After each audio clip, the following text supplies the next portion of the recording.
Bonsoir à vous tous. Bienvenue à notre étude biblique du mercredi soir. Bienvenue à ce temps de réflexion durant lequel nous examinons un peu plus la révélation de notre Dieu. On veut juste se concentrer un peu plus sur la parole de Dieu, regarder un peu plus en profondeur sa volonté pour notre vie et grandir dans ses voies. Vous êtes-vous déjà demandé quel genre de vie nous aurons dans la gloire? Quelles seront les expériences des croyants dans le royaume des cieux? Comment l'existence dans le ciel sera-t-elle différente de celle que nous vivons en ce moment dans ce monde? Puis nécessairement, les Écritures nous offrent pas beaucoup de détails, et moi je pense que le Seigneur nous réserve des surprises. Il réserve des belles choses à ceux qui lui appartiennent et à ceux qui auront le privilège d'entrer dans ce monde merveilleux. Cherchez avec moi l'Évangile de Luc au chapitre 20 ce soir, et j'aimerais qu'on puisse considérer un aperçu du royaume des cieux. Un aperçu du royaume des cieux, une petite révélation du Seigneur Jésus envers l'expérience des siens dans la gloire, offerte lors d'une confrontation avec l'erreur populaire des Sadducéens concernant la vie après la vie. Donc on voit ça ici dans Luc au chapitre 20, à partir du verset 27, puis j'aimerais qu'on décortique un peu les informations que Jésus nous donne dans ce passage. Luc chapitre 20 au verset 27, on nous dit « Quelques-uns des Sadducéens qui disent qu'il n'y a point de résurrection s'approchèrent et posèrent à Jésus cette question. « Maître, voici ce que Moïse nous a prescrit. Si le frère de quelqu'un meurt, ayant une femme sans avoir d'enfant, son frère épousera la femme et suscitera une postérité à son frère. Or, il y avait 7 frères. Le premier se maria et mourut sans enfant. Le second et le troisième épousèrent la veuve. Il en fut de même des 7 qui moururent sans laisser d'enfant. Enfin, la femme mourut aussi. À la résurrection, duquel d'entre eux serait-elle donc la femme? Car les 7 l'ont eue pour femme. » Verset 34. Jésus leur répondit, « Les enfants de ce siècle prennent des femmes et des maris. Mais ceux qui seront trouvés dignes d'avoir part au siècle à venir et à la résurrection des morts ne prendront ni femme ni mari. Car ils ne pourront plus mourir, parce qu'ils seront semblables aux anges, et qu'ils seront fils de Dieu, étant fils de la résurrection. Que les morts ressuscitent, c'est ce que Moïse a fait connaître quand, à propos du buisson, il appelle le Seigneur le Dieu d'Abraham, le Dieu d'Isaac et le Dieu de Jacob. Or Dieu n'est pas Dieu des morts, mais des vivants, car pour lui tous sont vivants. » Quelques-uns des scribes prenant la parole dirent, « Maître, tu as bien parlé. » Et ils n'osaient plus lui poser une question. Dans ce petit aperçu de l'expérience des croyants dans l'au-delà, nous reconnaissons en tant que chrétiens le scepticisme concernant la vie après la vie. Le scepticisme concernant l'au-delà. Le rejet par beaucoup de ce concept d'une autre vie après celle-ci. Puis en pensant à cela, on peut juste se dire aujourd'hui, il n'y a rien de nouveau sous le soleil. Comme ça se passait au 1er siècle dans le ministère du Seigneur Jésus, il y a beaucoup de gens aujourd'hui qui ne croient pas à une autre vie, qui ne croient pas à l'au-delà. Le rejet par beaucoup, l'exclusion par bien des gens d'une existence après la mort dans une autre réalité que la présente. De la résurrection de l'être humain pour un monde totalement différent de celui que nous avons connu sur la terre.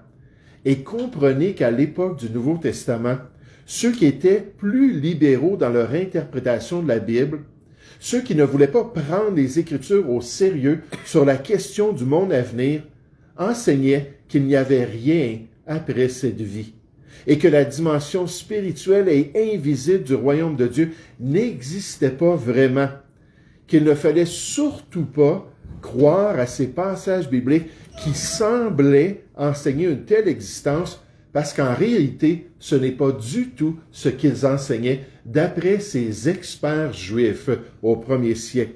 Mais considérez ce scepticisme dans notre passage. Luc chapitre 20 au verset 27. On nous dit quelques-uns des Sadducéens. Les Sadducéens, c'était un groupe juif. C'était un regroupement juif qui suivait les enseignements qu'on appelle hellénistes, ou les enseignements des philosophes grecs. C'était des gens qui étaient vendus aux croyances du monde, qui étaient des chefs religieux, mais qui étaient attachés aux pensées populaires du monde grec de l'époque. Ils étaient très influents, surtout dans le Sanhédrin juif, malgré qu'ils étaient bien moins nombreux que les pharisiens, qui eux étaient plus attachés à la parole de Dieu. Mais on nous dit quelques-uns des Sadducéens qui disent qu'il n'y a point de résurrection. Ça, c'est pas étonnant parce que les philosophes grecs, la majorité de ces philosophes-là disaient il n'y a rien après cette vie. On meurt, puis c'est terminé. Il n'y aura pas de résurrection, ou peut-être qu'il y aura une certaine existence, mais certainement que notre corps ne sera pas ressuscité. C'était comme un consensus dans le monde grec et le monde romain de l'époque. Donc, eux-mêmes disaient qu'il n'y a point de résurrection. S'approchèrent et posèrent à Jésus cette question. « Maître, voici ce que Moïse nous a prescrit. » Donc, il cite la loi de Moïse. « Si le frère de quelqu'un meurt ayant une femme sans avoir d'enfant, son frère épousera la femme et suscitera une postérité à son frère. Or, il y avait 7 frères. » Et là, il présente un scénario pour pouvoir mettre Jésus dans un conflit avec les croyances de Moïse en face du peuple. Or, il y avait 7 frères. Le premier se maria et mourut sans enfant. Le second et le troisième épousèrent la veuve. Il en fut de même des 7 qui moururent sans laisser d'enfant. Enfin, la femme mourut aussi. À la résurrection, c'est-à-dire dans la prochaine vie, parce qu'il savait que Jésus croyait à ça, il enseignait, il fallait se préparer pour le royaume des cieux, il fallait se préparer pour la prochaine vie. Duquel d'entre eux, ces 7 hommes-là, sera-t-elle donc la femme? Car les 7 l'ont eue pour femme. C'est évident que c'est une question qui est sarcastique. C'est une question qui attaquait l'enseignement et les croyances de Jésus. J'aimerais juste vous dire que moi, je suis fier d'être du côté de Jésus dans ma croyance concernant l'au-delà. C'est pas populaire dans notre société, c'est pas ce que les gens, pour la plupart, vont croire. Ils vont préférer croire à la résurrection, qu'ils peuvent revenir comme une sauterelle, qu'ils peuvent revenir comme un éléphant sur la terre ou comme une autre créature, plutôt que de penser qu'il y a quelque chose dans le royaume des cieux après cette vie. Mais le Seigneur Jésus le croyait bien, et je suis content qu'il croyait cela. Mais concernant les Sadducéens, les Écritures décrivent ainsi leur croyance. Les Sadducéens disaient qu'il n'y a point de résurrection et qu'il n'existe ni ange ni esprit. Actes chapitre 23 au verset 8. Toute la question spirituelle, toute la réalité du monde angélique qui est si présent dans les écrits de l'Ancien Testament. Pour eux, il n'y avait pas de vie après cette vie. Il n'y avait pas de royaume dans les cieux auprès de Dieu. Il n'y avait pas de résurrection et de réalité invisible dans l'au-delà. Et c'est là qu'on voit au 1er siècle le scepticisme concernant la révélation de Dieu au niveau de l'éternité, au niveau de ce que le Seigneur a dit. Il y a toujours eu des gens qui rejetaient le concept d'une vie après celle-ci. Il y aura toujours des personnes qui vont refuser de croire dans la révélation de Dieu concernant l'éternité, et certainement vous en connaissez amplement. Mais en tant que chrétien, il faut veiller pour ne pas se faire séduire, pour ne pas se faire tromper par la pensée sceptique des hommes qui, comme au niveau des Sadducéens, peuvent affaiblir et même détruire notre espérance dans l'éternité. Et en tant que chrétien, il faut faire attention aux gens que l'on côtoie, qui rejettent ces vérités. Dans Colossiens 2, au verset 8, on nous dit « Prenez garde que personne, ça c'est l'objectif de Dieu, que personne ne fasse de vous sa proie, que vous devenez victime de la séduction des hommes. » On nous dit par la philosophie. Et là, c'est frappant parce que les Sadducéens étaient influencés par les philosophes grecs, et même, j'aimerais vous dire que les Corinthiens avaient des gens dans leur assemblée qui leur avaient dit, il n'y en a pas de résurrection.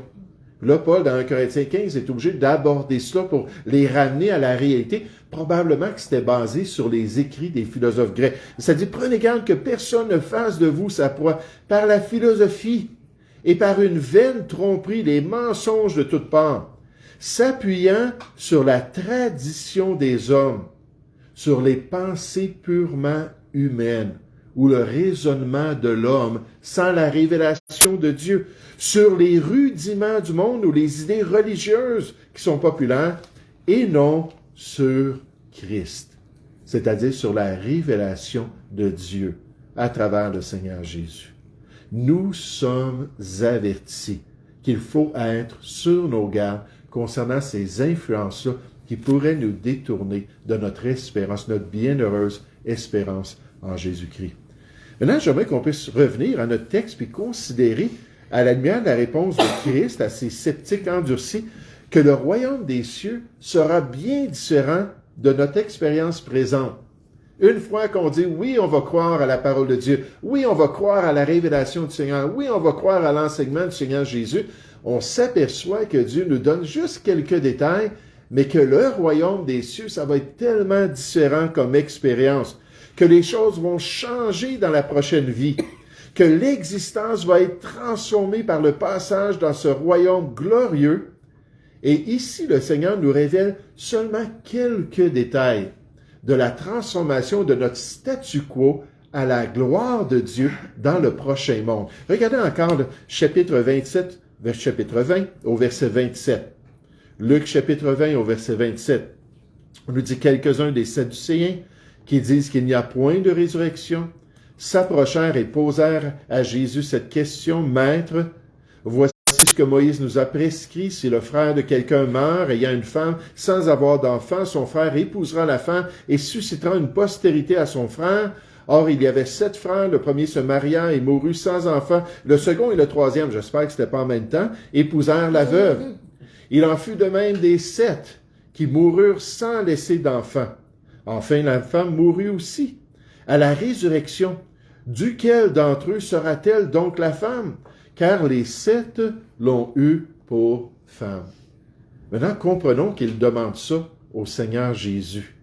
Il demande ça au Maître par excellence, celui qui connaissait parfaitement la révélation de Dieu, qui connaissait parfaitement la pensée de Dieu. Dans Hébreux 1 au verset 1, nous dit « Autrefois, de plusieurs manières, à plusieurs reprises, Dieu nous a parlé par les prophètes dans l'Ancien Testament. Maintenant, il nous a parlé plus perfectionnement, plus précisément, je devrais dire, par le Fils. » Là, il est venu manifester la vérité. Verset 34, Jésus leur répondit, « Les enfants de ce siècle prennent des femmes et des maris, mais ceux qui seront trouvés dignes d'avoir part au siècle à venir et à la résurrection des morts ne prendront ni femme ni mari. » Et dit, vous m'abordez cette question avec ce scénario un peu loufoque, puis il dit, vous me présentez cela.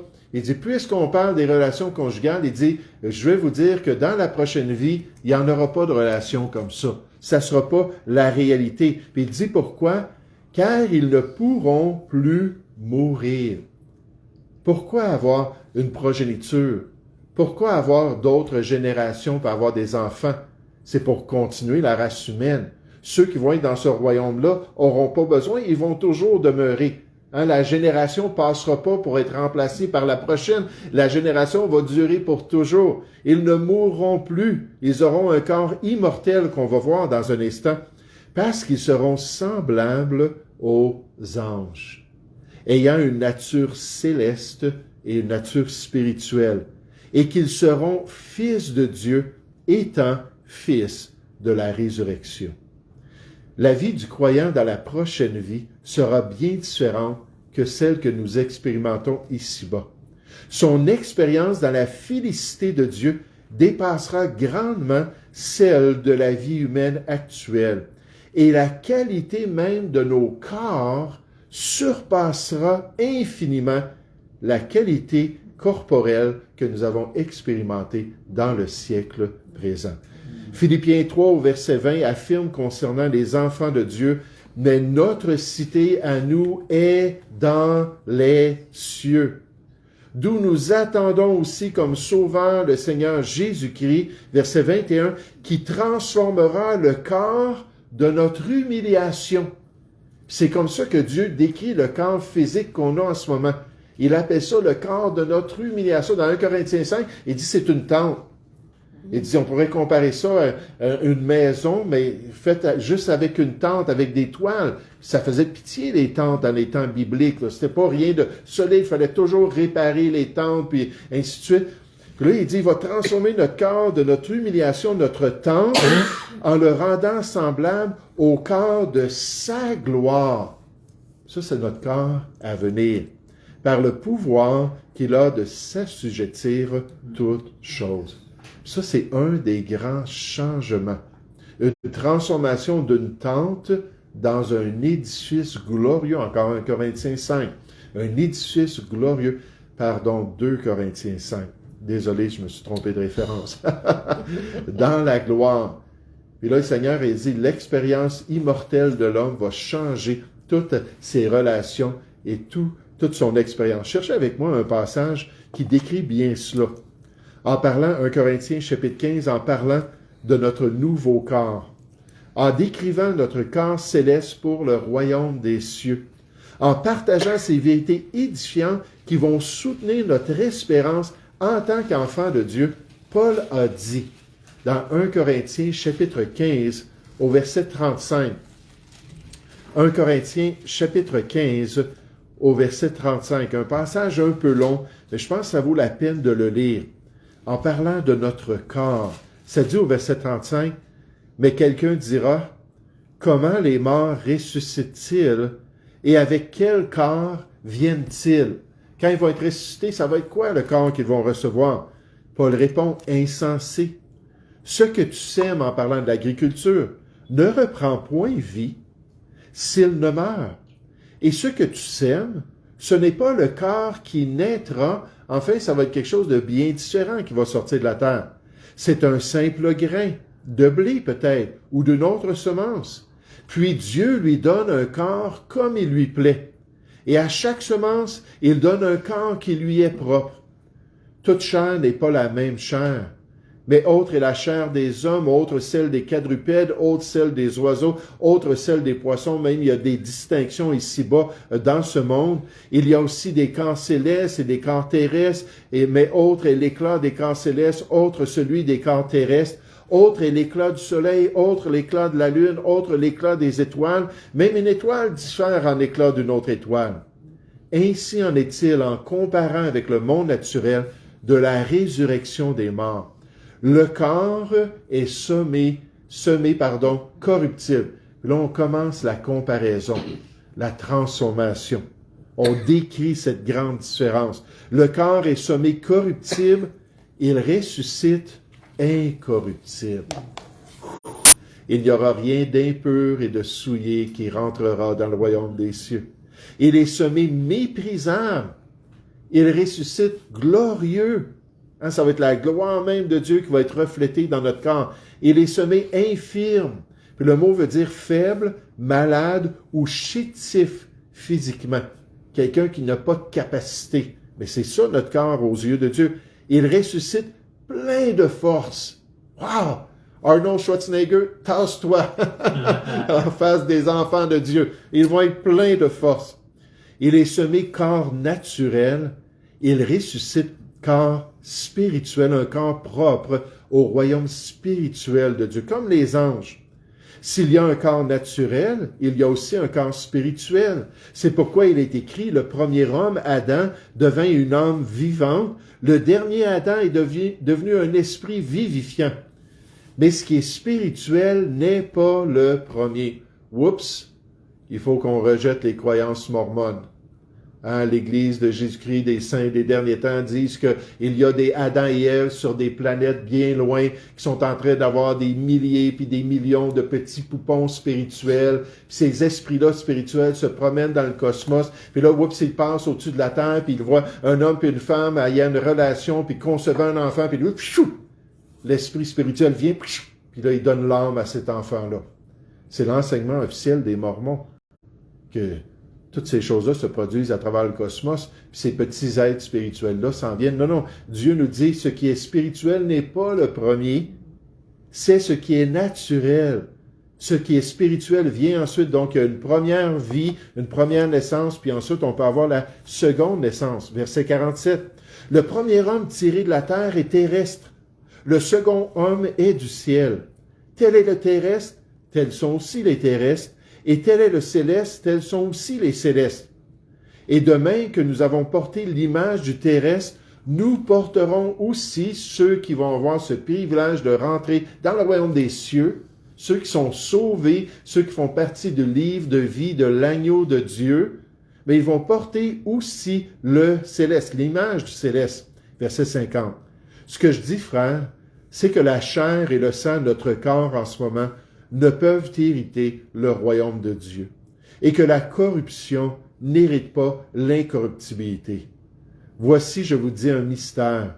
Nous ne mourrons pas tous pour ceux qui vont être là lors de l'enlèvement, lorsque la trompette va sonner, mais tous nous serons changés pour pouvoir rentrer avec ce nouveau corps dans le royaume des cieux. En un instant, en un clin d'œil à la dernière trompette, la trompette sonnera, les morts ressusciteront incorruptibles, et nous, si on est vivants, puis Paul s'attendait que peut-être il serait vivant au retour du Seigneur lui-même au premier siècle, nous serons changés. Car il faut que ce corps corruptible revête l'incorruptibilité, que ce corps mortel revête l'immortalité. Lorsque ce corps corruptible aura revêtu l'incorruptibilité et que ce corps mortel aura revêtu l'immortalité, alors s'accomplira la parole qui est écrite. La mort a été engloutie dans la victoire. Ô mort, où est ta victoire? Ô mort, où est ton aiguillon? Jésus a dit qu'il n'y aurait pas de mariage lors de la résurrection. Cela montre que l'ange actuel contraste fortement avec l'ange à venir, et que lorsque les gens seront ressuscités, ils seront comme les anges, étant les enfants de Dieu et les enfants de la résurrection. Jésus n'a pas dit que les personnes ressuscitées deviennent des anges. Ça, c'est populaire, là. Tu meurs, puis tu es sur un petit nuage, ou tu as des ailes, puis tu te promènes dans le cosmos. C'est pas ça qu'il a dit. Ce qu'il a voulu dire, c'est que comme les anges, ils seront immortels. Ainsi, il n'y aura plus de besoin de procréation, et la relation de mariage ne sera pas nécessaire. Les docteurs Walvoord et Zoc. Le pasteur Wiersbe confirme cette affirmation. La vie future avec Dieu n'est pas une simple continuation de la vie présente, mais une vie à une échelle bien supérieure.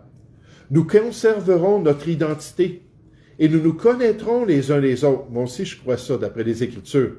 Mais il n'y aura plus de mort, donc plus besoin de mariage ni de procréation. Les chrétiens ne deviennent pas des anges. Au ciel, nous partageons l'image de Jésus-Christ et nous serons bien plus élevés que les anges. Les anges apparaissent dans les Écritures comme des hommes où ils ont une manifestation masculine, mais ce sont des êtres spirituels sans sexualité. C'est à cet égard que nous serons comme eux. Il n'y aura pas de mariage ni de procréation au ciel. Mais dans cette réponse du Seigneur Jésus, on voit premièrement la réalité du scepticisme. Ces gens-là viennent le questionner, puis c'est dans un de ces chapitres-là où il y a 3 grandes questions qui sont posées à Jésus pour le piéger. Puis une des questions, c'était concernant cette fameuse femme et ses 7 maris, puis qu'est-ce qui allait se produire pendant l'éternité. Jésus démontre qu'il y a un changement radical qui va au-delà de notre entendement, qui affecte toute notre structure sociale et nos relations personnelles. Mais j'aimerais vous faire remarquer que Jésus ne s'arrête pas là et qu'il présente les détails précis du texte biblique quant au royaume des cieux. Vous allez voir, Jésus va se tourner vers l'Ancien Testament et il va donner un petit détail du texte de l'Ancien Testament pour justifier sa croyance. Le fait que les textes bibliques doivent être étudiés minutieusement pour nous aider à connaître la vérité sur le monde à venir. Qu'une approche superficielle ne fonctionne pas si on veut honorer le Seigneur et sa parole. Si on désire bien comprendre et bien décrire la volonté de Dieu pour l'au-delà. J'aimerais vous faire remarquer comment Jésus s'y prend en utilisant un passage biblique qui ne traite même pas de la question de la résurrection, puis de l'au-delà pour démontrer que Dieu a fait connaître cette réalité. Pour ceux qui étaient prêts à mettre leurs lunettes, pour ceux qui étaient prêts à examiner les faits. Verset 34. Jésus leur répondit, « Les enfants de ce siècle prennent des femmes et des maris, mais ceux qui seront trouvés dignes d'avoir part au siècle à venir et à la résurrection des morts ne prendront ni femme ni mari, car ils ne pourront plus mourir, parce qu'ils seront semblables aux anges et qu'ils seront fils de Dieu, étant fils de la résurrection. » Remarquez, verset 37. Que les morts ressuscitent, c'est ce que Moïse a fait connaître quant à propos du buisson. Vous vous rappelez, Moïse était à côté du mont Horeb ou du mont Sinaï. Il est en train de prendre soin des brebis de son beau-père, tout ça. Puis à un moment donné, il voit une vision, puis il y a un buisson qui brûle. Il s'aperçoit que le buisson n'est pas en train de se consumer. Puis là, il entend une voix. Puis là, il a un appel de la part de Dieu. Puis là, il donne des détails concernant cette interaction-là avec le Dieu d'Israël. Puis on nous dit ici à propos du buisson, il appelle le Seigneur le Dieu d'Abraham, le Dieu d'Isaac et le Dieu de Jacob. Abraham, Isaac et Jacob étaient morts depuis des siècles. Des siècles et des siècles, ils étaient décédés. Et là, il dit que Dieu est leur Dieu. Dans Matthieu et dans l'Évangile de Marc, on souligne dans ce même passage-là le détail que, en fait, Moïse, qui le dit, c'est que Dieu s'est déclaré ainsi. Je suis le Dieu d'Abraham, le Dieu d'Isaac et le Dieu de Jacob. Puis maintenant, je t'envoie en Égypte. Il n'a pas dit « j'étais ». J'étais le Dieu d'Abraham il y a près de 800 ans. J'étais le Dieu d'Isaac, puis le Dieu de Jacob il y a près de 450 ans. Non, je suis leur Dieu aujourd'hui. Or, verset 38, Dieu n'est pas Dieu des morts, mais des vivants. Car pour lui, tous sont vivants parce qu'il les côtoie dans l'au-delà. Quelques-uns des scribes, qui faisaient partie du groupe des pharisiens, prenant la parole, disaient « Maître, tu as bien parlé. Wow, c'est profond ce que tu as dit là. » Et ils n'osaient plus lui poser aucune question. Le temps du Verbe dans le texte de l'Exode était assez pour que Jésus affirme que Dieu n'avait pas caché à Moïse la réalité de la vie après la vie. Juste en disant « Je suis ». Puis nécessairement, Dieu, lorsqu'il s'est présenté à Moïse, il a dit « Je suis celui qui suis ». Comment est-ce que je dois t'appeler? Qu'est-ce que je veux dire au peuple d'Israël? Quel est le nom du Dieu qui m'a envoyé? Je suis. Puis c'est le mot éternel, Yahweh, nécessairement le tétragramme de l'Ancien Testament. Là, quand il a dit concernant Abraham, Isaac et Jacob, tes ancêtres, je suis encore leur Dieu aujourd'hui. Et basé sur ce détail-là, Jésus a dit que Dieu était le Dieu des vivants. Donc, ça confirmait ça, que Dieu est le Dieu des vivants. Abraham, Isaac et Jacob étaient vivants dans la prochaine vie, dans le paradis de Dieu, devant la personne du Seigneur, qui pouvait confirmer ce petit détail-là du texte biblique. Comme les détails sont importants pour comprendre la parole de Dieu. Tout à travers le ministère du Seigneur Jésus, il fait ressortir des petits détails comme ça pour démontrer l'importance de bien sonder les Écritures. C'est stratégique. C'est pas étonnant que Dieu dit au pasteur, « Efforce-toi » dans 2 Timothée 2,15, « Efforce-toi de te présenter devant Dieu comme un homme éprouvé, un ouvrier qui n'a point à rougir, qui dispense droitement, correctement, de la bonne manière, la parole de la vérité. » Ça prend de l'effort, ça prend du sérieux pour regarder les détails, en plongeant les regards dans la loi parfaite, en examinant les détails de la révélation de Dieu, en s'efforçant comme Jésus de comprendre puis de retenir le vrai message que le Seigneur a donné à son peuple. Applique-toi à la lecture, Paul dit au jeune Timothée, à l'exhortation, à l'enseignement. Occupe-toi de ces choses. Donne-toi tout entier à elles. Veille sur toi-même et sur ton enseignement. Persévère dans ces choses, car en agissant ici, Tu te sauveras toi-même et tu sauveras ceux qui t'écoutent. 1 Timothée 4, versets 13 à 16. Et malheureusement, comme ces Juifs parmi les Sadducéens, il y a encore aujourd'hui des croyants qui ne prennent pas cette responsabilité à cœur et qui n'honorent pas la doctrine du royaume des choses et des choses prophétiques à venir parce qu'ils ne regardent pas sérieusement les détails de la parole de Dieu. Oh, le scepticisme quant au royaume à venir. Il y en avait dans le ministère du Seigneur Jésus, il y en avait durant le ministère des apôtres, il y en a eu à travers l'histoire et dans les temps modernes, c'est presque généralisé. On ne veut pas croire qu'il y a 2 endroits après la mort, soit dans la félicité du royaume de Dieu, ou soit dans le lac de feu, la perdition éternelle. Ce changement radical dans l'expérience des croyants. Juste quelques indications à travers les Écritures de ce qu'on va expérimenter. Mais on va être dans la plénitude de la connaissance de Dieu. Ça va être une expérience extraordinaire. Et les détails précis que Jésus utilisait pour justifier le message qu'il partageait. Il a dit « Je suis ». Pas « J'étais » le Dieu d'Abraham, et j'étais le Dieu d'Isaac, et j'étais le Dieu de Jacob. Je le suis aujourd'hui. Je les vois en ce moment. Ils m'adorent, puis je suis avec eux dans le royaume des cieux. Puis il dit, à la lumière de ça, on peut avoir cette certitude que nous aussi, un jour, on va passer de ce monde au prochain, puis qu'on va être avec le Seigneur pour toute l'éternité. Nous allons prier ensemble. Oui, Père Céleste, on veut te louer, on veut te remercier pour ce privilège, Père, de pouvoir avoir ce petit aperçu ce soir. Juste quelques informations, surtout sur la question de notre corps. Seigneur, comme les anges, nous allons vivre une vie incorruptible, nous allons vivre une vie qui sera sans fin, une vie éternelle, une vie spirituelle. Alors, comme les anges, il n'y aura pas de besoin de procréation, et il n'y aura plus de relation entre l'homme et la femme. Et Seigneur, les choses vont être totalement transformées. Merci que le Seigneur Jésus nous a révélé ces choses.